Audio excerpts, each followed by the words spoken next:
What's up guys, it's Tommy here and welcome to a brand new Liverpool transfer news video. And it looks like Kylian Mbappe are leaving Paris Saint-Germain, and because PSG are not selling him to Real Madrid, they want to sell him to Liverpool, and Liverpool are interested in Mbappe and Mbappe is interested in moving to Liverpool. So in this video we will look at all the details of what is going on with Mbappe. But do you think Liverpool would have the finances to complete this deal? And what do you think about this story overall in general? Let me know your thoughts in the comments below. And if you enjoy the transfer news updates and Liverpool updates, leave a like and subscribe if you are new around here. Half of my viewers are not subscribed to the channel. And it looks like Mbappe has reached breaking point, and he thinks that Paris Saint-Germain betrayed him because they failed to sign world-class strikers, somebody like Lewandowski or Bernardo Silva, a world-class midfielder. They failed to sign them.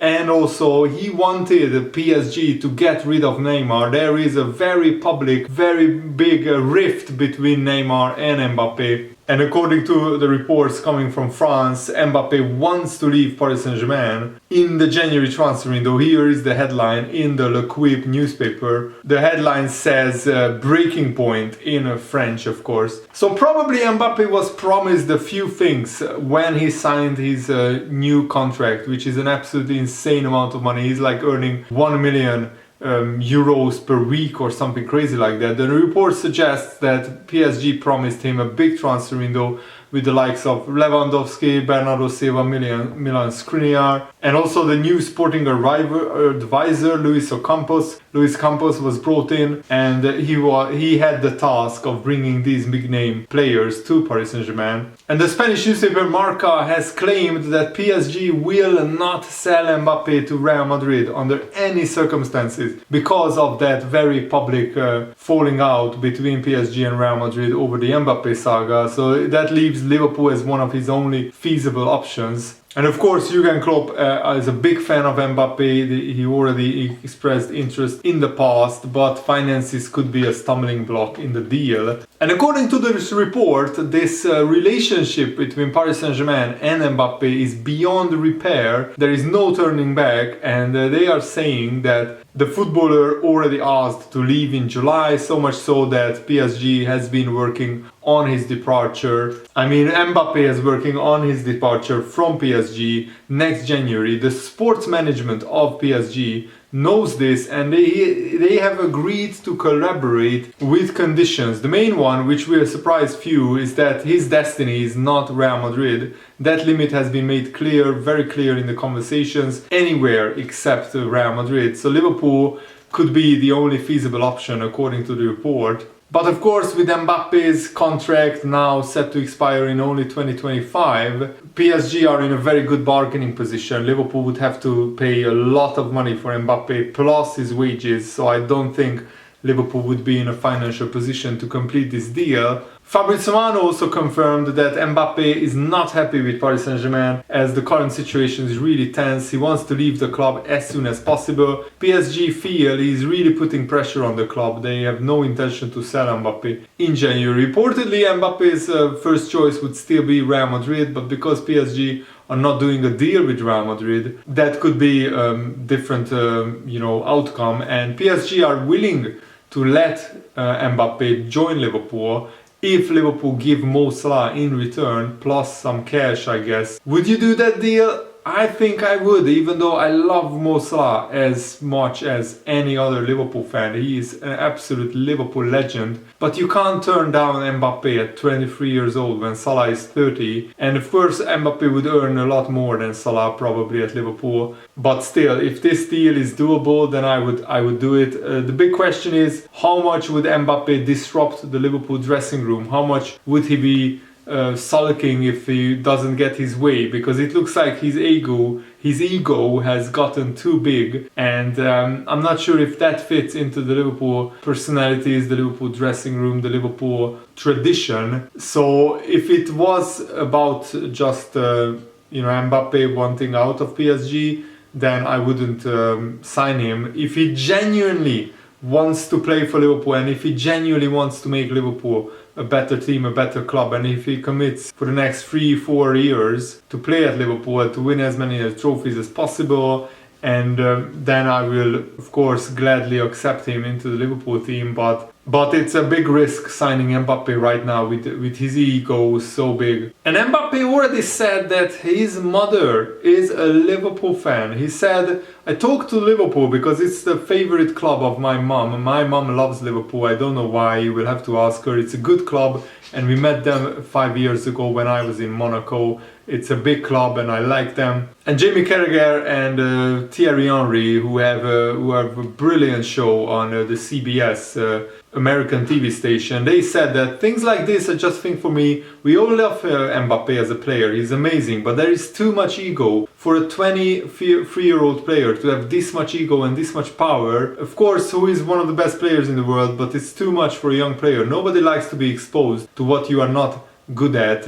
He doesn't like to make sacrifices for the team. But if there is something that's bigger than anything else, then it's the club. But did they make him feel that the club is the most important thing, or did they feel that he is more important than the club? I will use my own story. I didn't like to play high and wide at Barcelona. I hated it, but I had to do it for the team. I didn't hear anyone saying, oh, what a nice gesture to go and play on the left for others who have less goals than me and less caps. But at one point I remember that there is only one rule. The boss is asking you to do something, you do it for the good of your team. Your team is winning. If your team isn't winning, then I would have understood that argument. I actually don't know what they promised him when Mbappe signed a new contract. From the outside it looks like he has never heard of no in his life. That's the problem with such a young player. He has been absolutely pampered, and basically he's surrounded by people who adore him and look up to him and worship him, and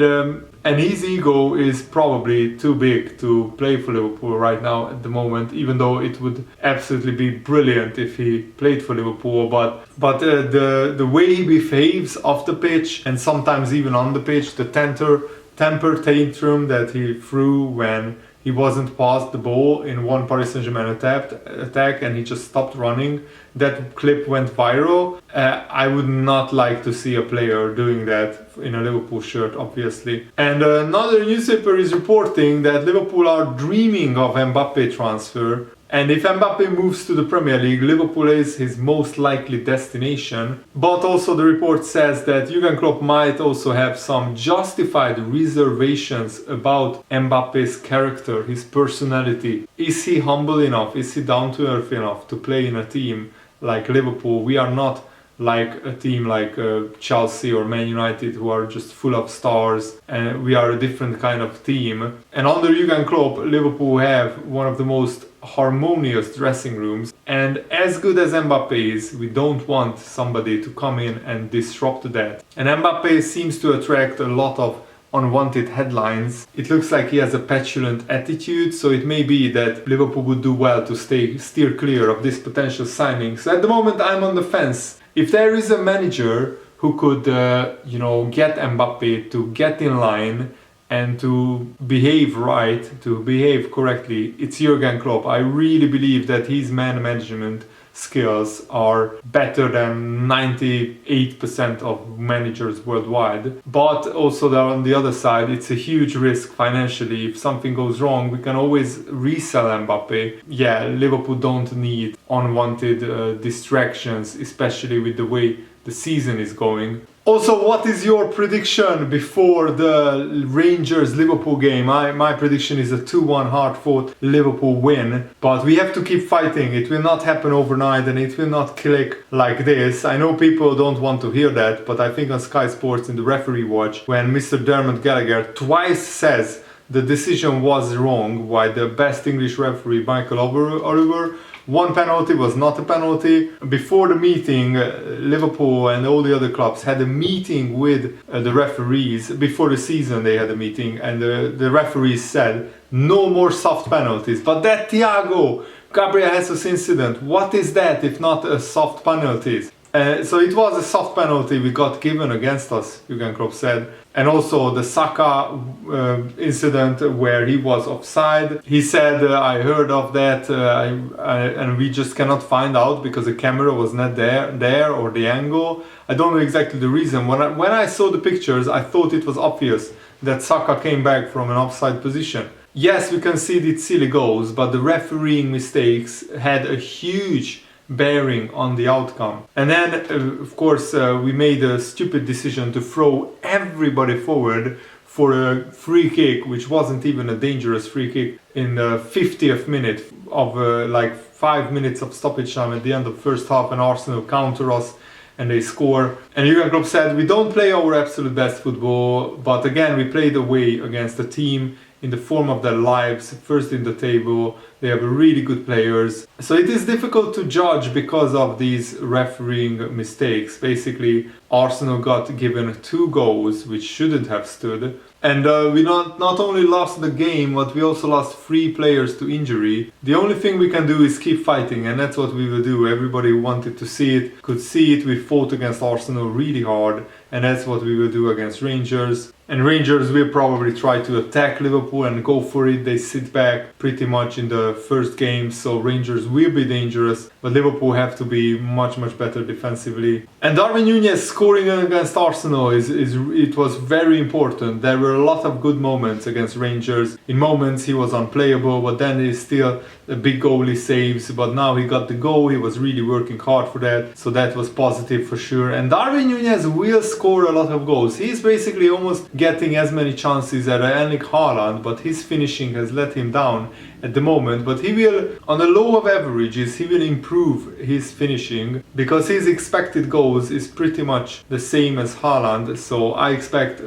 Darwin Núñez to score a lot more goals between now and the end of the season if he stays fit. Andy Robertson, Alex Oxlade-Chamberlain, Naby Keita are closer to full fitness, but they are not ready for this Rangers game, so they might be ready for the Man City game. And that's it for today's video. I really hope that you guys enjoyed it. Have a nice day, and a new Liverpool career mode video is coming later today, so stay tuned. Have a nice day. See you later. Goodbye.